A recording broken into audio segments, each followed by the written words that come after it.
Ladies and gentlemen, it's Monday Mail Call.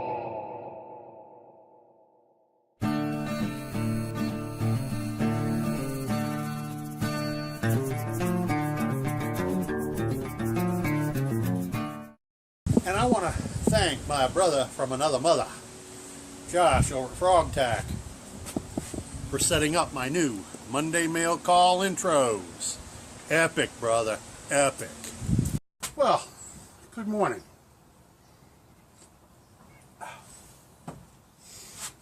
As the intro says, it's Monday Mail Call. And here's today's mail call. Kind of, sort of. This video has been in the making for a while now. I ordered what's in this box for the first time on September the 18th. It took until this week, being 20th of October, for it to arrive in the post. And when I say it took until today, from the 18th of September, that's going through 3 separate Amazon sellers. Word of advice: if you're going to buy on Amazon, the first thing you want to check is the complaint history of that seller. Over on the right side of the page, it'll show you the seller's name. When you're looking at the item you want to buy, you click on it, or you can right click and say open in a new window, and it'll take you to their profile. And on their profile will be comments from previous buyers.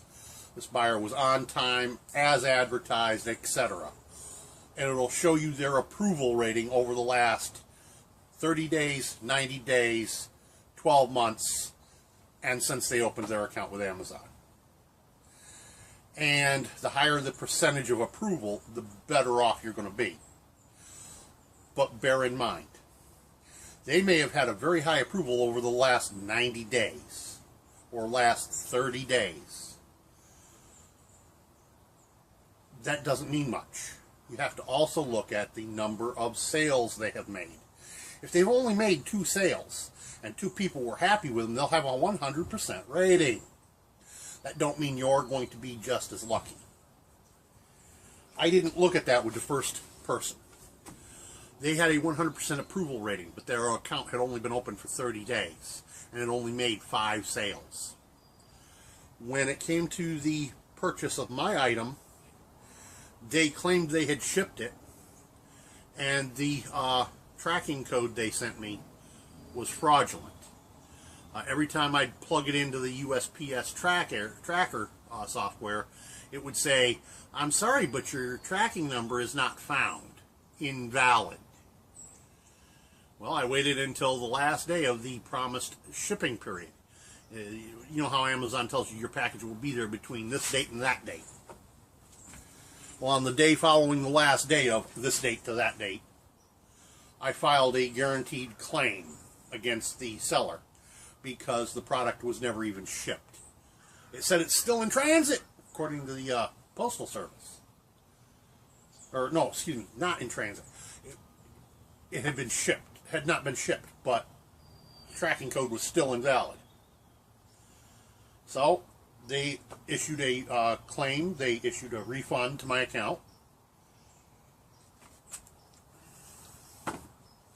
And I immediately went looking and found another seller that had it for a similar price. First 2 were both at just a little over $6 for my cables. The second one sent me another tracking code, which began QL. There is no shipping service in the country that begins their tracking with QL, let alone the U.S. Postal Service, which is usually 13 to 36 digits, I think, all numerical. So I thought, I smelled a rat in Denmark with that one too, but I waited, and on the last day, mailman showed up, no package. Again, I went through and filed a claim for a refund. even though the second seller had a much higher rating and a much longer history, but had still only sold about 200 parcels in the last 2 years. The first one only had 18 in the last 12 months. That's how I learned, the hard way.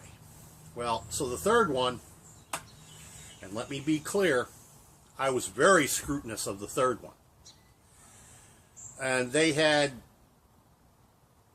tens of thousands of sales over the last 12 months. I forget the exact number, 68, 69,000, something like that. So I figured this was probably a seller I could trust. Probably. And I got a tracking code from them that was a correct style tracking code, all digital, all digits. And I forget whether it was 13 or 18, something in thereabouts. Didn't count them this time around, the actual number of characters in the tracking code. And when I placed it into the USPS tracker, it acknowledged as a proper tracking code, and that had been dropped off at the DHL in Compton, California, the very day that I placed my order. And then there was no movement on the tracker until the day I received it. It just continued to say the same thing. And then on the day I received my package, the tracker showed the packages having arrived at 3:54 a.m. at my local post office from DHL.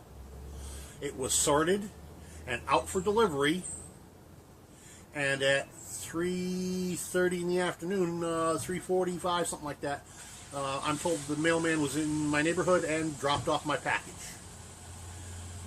And when I got home late last night, I put it to use and brought it out today for the video.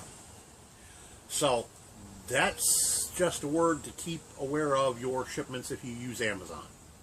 I've already taken it out of the mailer bag, you see, because I wasn't home when it arrived, and when I got home I was eager to take it out and make use of it. I have been keeping stored on my hard drive and on thumb drives, and I was just about out of them too, the archive of my YouTube channel, every video I've ever made. And even with 2 hard drives inside my computer, each 750 gigs, I was running out of space.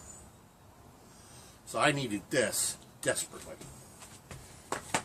I showed you my little impromptu takeoff on the Firebox stove. I've got 2 videos about that already.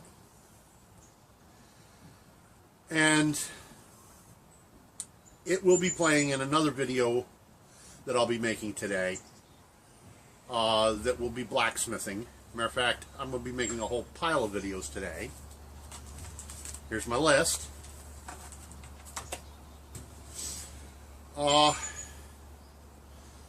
And I will be putting the finishing touches on that thing, on my anvil.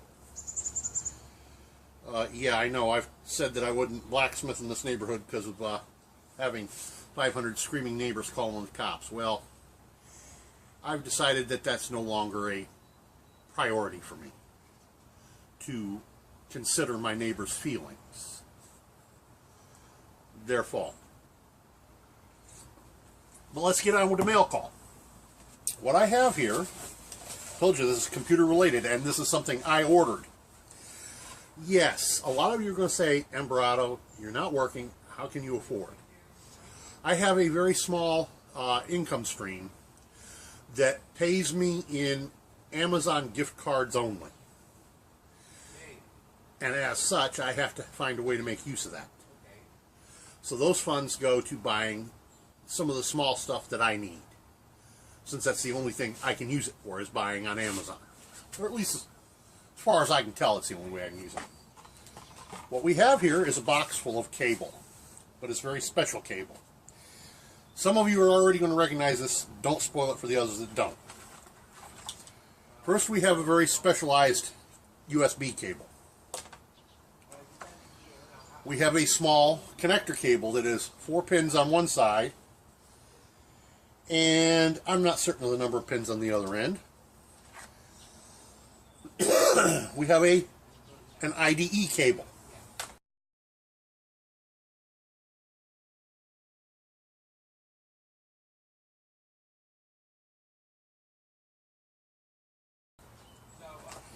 Then we have the 2 halves of the power cable. Let me set the box out of the way.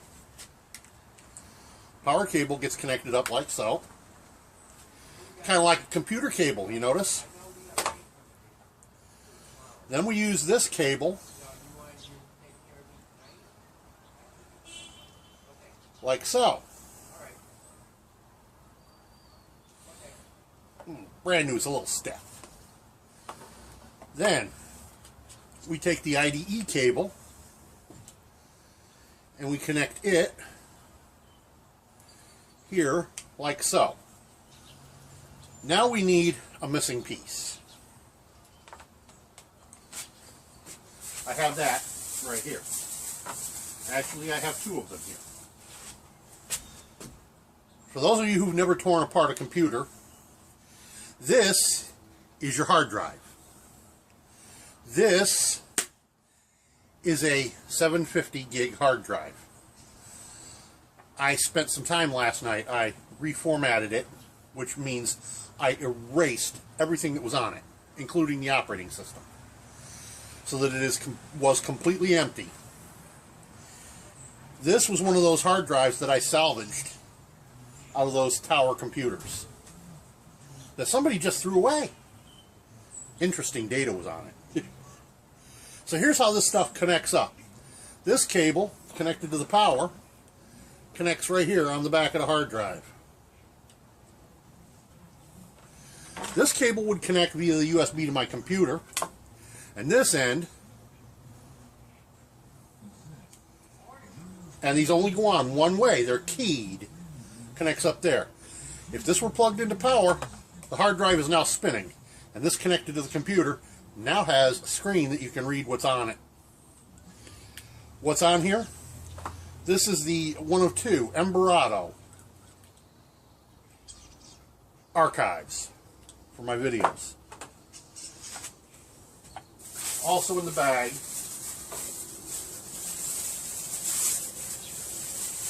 is a second of the same nature. This is the next video.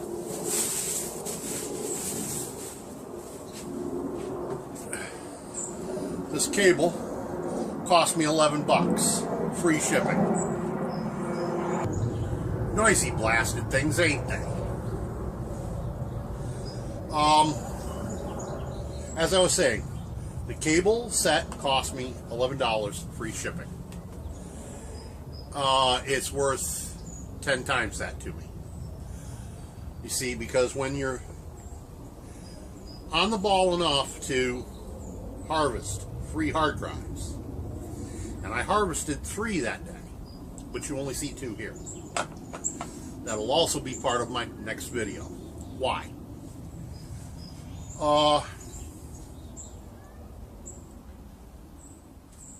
That right there online would cost about 30 bucks used, and about 80 or 90 new. I think. It's been a long time since I bought a hard drive. But back when I bought a 750 gig hard drive, that's what they were running. So you can see why this was worth 10 times the price to me. It proved to me that these hard drives were worth hanging on to. And then I was able to reformat and store all my stuff and get it off the computer. My computer is running a whole heap better now than it was. I've still got to take all the stuff off my thumb drives and put them in here. And then when I can afford them, I'm going to buy CDs, or not CDs, DVDs, and burn to them as a backup to this. That's the name of the game, boys and girls. Back it up, back it up, back it up so you don't lose it. Isn't that right, CoinKeeper? Zembrato with another mail call from the smithy. Peace out. By the way, don't forget to